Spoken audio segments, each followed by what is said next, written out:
This is the visit lesson on mesoscale convective vortices. These are convectively generated features that can persist and influence subsequent development of weather. An example is shown on your screen here. The swirl of clouds is what an MCV looks like after the overlying cirrus has eroded, which typically happens shortly after sunrise. I'm Scott Lindstrom from Sims. This lesson will show you some examples of MCVs, and it will remind you of the environment in which the systems form and persist. I'll also show you examples of MCVs and how they can affect local weather. If you're very old school now, you might remember back in the 80s when these were called neddies or neddy eddies. For a while they were also referred to as mesoscale vorticity centers, MVCs.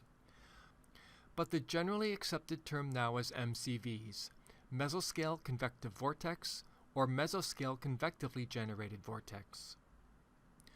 Think of an MCV as a potentially unforecast source of vorticity that is moving toward an unstable air mass. The circulation around an MCV can shift the distribution of thermal and moisture fields. It can change the vertical wind shear.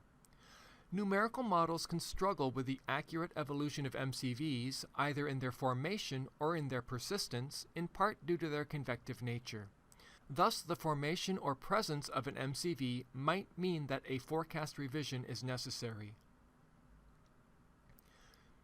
These next few slides will highlight some characteristics of MCVs. The circulation is cyclonic, and it's warm core.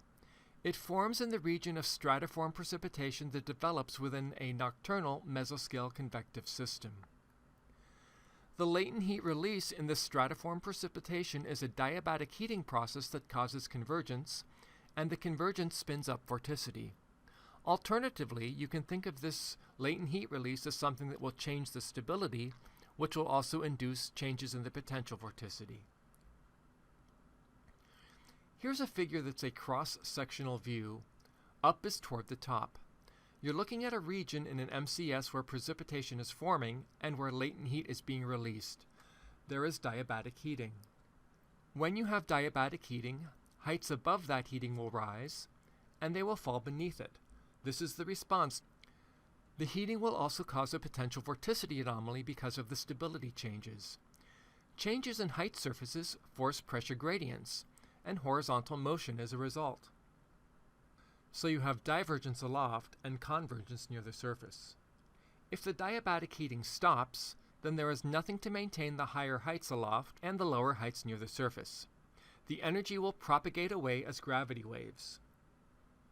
So the lesson is that you need diabatic heating for the MCV to persist. What also helps? A low shear environment, that is, there's not a lot of change in the wind with height. A mature mesoscale convective vortex is a lower and mid-tropospheric feature. The maximum winds will be near 600 millibars, and the maximum vorticity will be in the 5 to 6 kilometer layer. Things will vary from system to system, of course. These are averages. The cyclonic rotation will only be apparent once the overlying cirrus erodes. You have to wait for this to happen. It usually happens shortly after sunrise. What helps MCVs initiate? A list is shown here. If there's ample moisture, not much mid-level wind shear, and the atmosphere is evolving slowly, MCVs are more likely to initiate. What helps MCVs persist? A lot of moisture and instability. You need to generate new convection so there's another source of latent heating. Small values of vertical wind shear help as well. It's relatively rare, though, for an MCV to persist for more than a day. That's usually because it moves into a harsher environment. You can expect an MCV to dissipate if it's moving toward a region of less instability or more stability and less moisture. Will this MCV persist? It's moving toward instability. Those are contours of CAPE, but how is the shear changing? Here's a mesoscale convective discussion from SPC. The MCV location is indicated, and it's moving into a region of more instability. Consider also how the low-level circulation might change the low-level shear.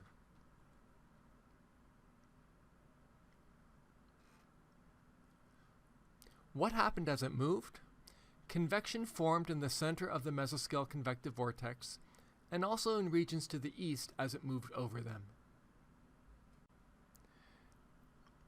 An interesting question might be, how would the atmosphere have responded on this day if the MCV were not present? Of course, we don't know the answer to that. Here's imagery from another mesoscale convective discussion from SPC relating to an MCV traveling from South Dakota into Minnesota. South Dakota over here, Minnesota over here, and how that's interacting with convection that's dropping down from the south. Here's an animation in the earlier part of the day where you see convection forming around the MCV as it propagates from northern South Dakota into western Minnesota. If we look at a slightly later visible animation shown here, we see the strong convection to the north moving to the south and starting to merge with the convection associated with the MCV. Will it persist into day 2? That depends on the environment the storm is moving into. On this particular day, the MCV did not persist.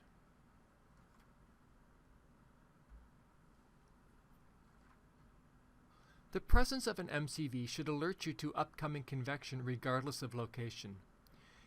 Here's an example that's going to occur over Arizona. If an MCV is present, that tells you something about the moisture and the shear in the environment. So if you have an air mass that supports an MCV and it's moving toward you, that should tell you something about whether or not convection is likely to occur when you're in the desert southwest, for example. Here's total precipitable water for this particular day. And we do notice moisture coming up the Sea of Cortez between Baja and mainland Mexico. So there is moisture impinging on southern Arizona. If we see an MCV approaching, we should be alert to the possibility of strong convection. And that's what happened on this day. You see an MCV moving into southern Arizona, and convection forms as it moves into the moist air mass that is present there. Here's an example of an MCV along the east coast of the US moving off the Delmarva Peninsula. In this particular example, the MCV is not affecting the surface. Keep that possibility in mind too. The mid-level circulation that's supporting the MCV might be separated from what's going on at the surface.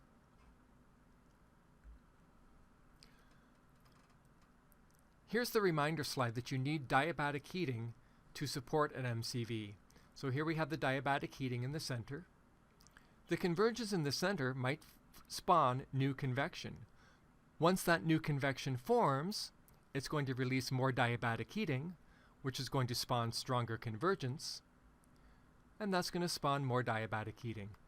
And that will allow the diabatic heating to persist. So there's a nice cycle here where you have convergence, spawning convection, forcing diabatic heating, forcing convergence, forcing convection, and on and on. That's how an MCV persists. Here's an example from July of 2019 where an MCV that was initially over southeastern Colorado and Kansas persisted for many days and eventually became Hurricane Barry. You can see the mesoscale convective vortex in western Kansas at the start of this animation, and then we have a very moist air mass to its east where convection is forming.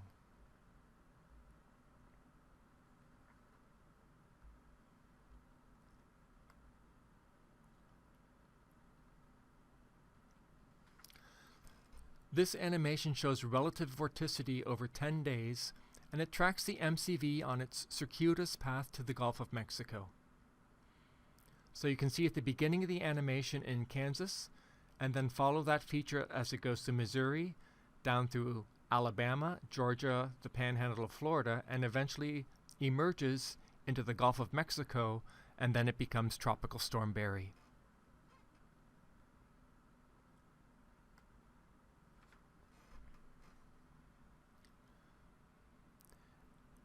The National Hurricane Center noted that this feature was going to be moving over the Gulf of Mexico, and the probability that it would force tropical cyclogenesis increased with time. Here's an MCD from SPC on July 7th, 2019, and it notes that we have a long-lived serial MCV moving over northern Alabama. Why is it long-lived?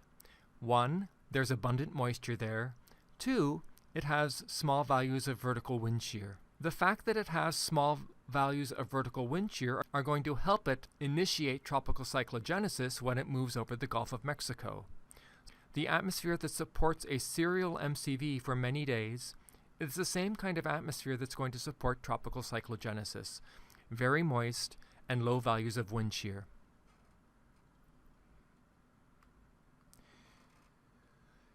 Here we have the animation of the circulation feature on July 3rd. You've seen July 2nd, and this is what's going to look like for the next day. We're going to step through this as it moves from Kansas toward the Gulf of Mexico. Here's July 4th. Note that there is abundant moisture in the air mass toward which this MCV is propagating.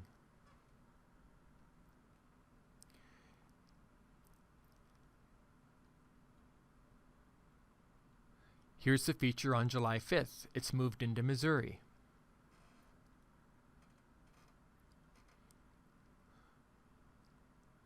On July 6th, it's moved into Tennessee.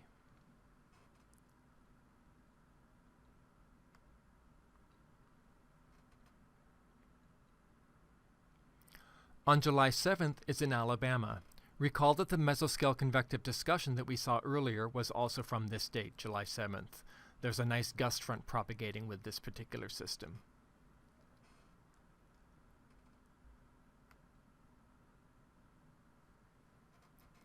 On July 8th, it's kind of hard to see the system, but it's about to move into the Gulf of Mexico. And you'd be able to see the system in the 850 millibar winds because there was a maximum vorticity.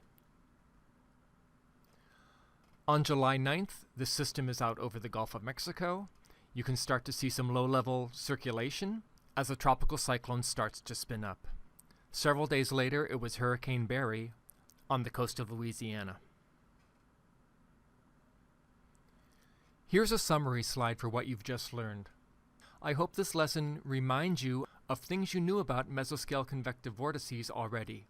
They are a mostly warm season phenomena. They form typically when the atmosphere is evolving fairly slowly. They require abundant amounts of moisture and are most likely to persist if you have low values of vertical wind shear in the mid-troposphere. They emerge out of dissipating mesoscale convective systems early in the morning, so as the cirrus shield erodes in the morning just after sunrise, if there is an MCV present, that's when you'll start to see it. This concludes this training. Thank you for listening.